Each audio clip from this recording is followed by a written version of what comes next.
Sa video natin ngayong araw mga kalakbike, papakita ko yung biyahe namin, yung pabalik na kami galing Calatagan, Batangas. Particularly dito sa Barangay Look hanggang Barangay Papaya ng Nasugbu, Batangas. Papunta doon sa Kaibyang Tunnel. At ipakita ko rin yung bagong nagiging tambayan ngayon along Ternate, Nasugbu Road, malapit sa boundary ng Cavite at saka Batangas. Tara, samahan nyo kami at mag-lakbike ulit tayo. Let's go!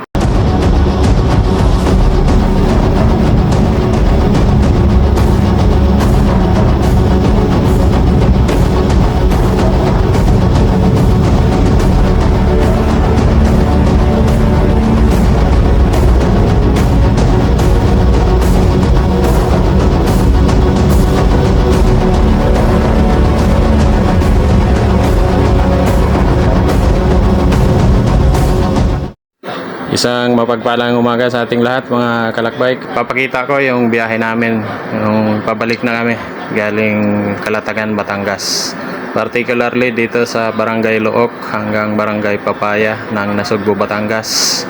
Papunta doon sa Kaibyang Tunnel. At ipakita ko rin yung bagong nagiging tambayan ngayon along Ternate, Nasugbu Road, malapit sa boundary ng Cavite at saka Batangas. Tara, samahan nyo kami at mag-lakbike ulit tayo. Let's go!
Mga kalakbike, dito na tayo sa bagong nagiging tambayan ngayon ng mga motorista dito sa Nasugbu, Ternate Road. Paliparan natin ng drone.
Ayan mga kalakbike, so diretso na tayo sa biyahe natin. At pababa na tayo sa Patungan Beach. Then naakyat na papuntang Kaibiyang Tunnel. Okay, so let's go!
Ayan mga kalakbike, so andito na tayo sa Kaibiyang Tunnel. Pasok na tayo. At dito na natin tatapusin yung video natin sa araw na to. At tulad ng mga nakaraan, stay healthy, keep safe lagi sa mga biyahe natin. And see you sa susunod na mga videos natin. Muli, bye bye!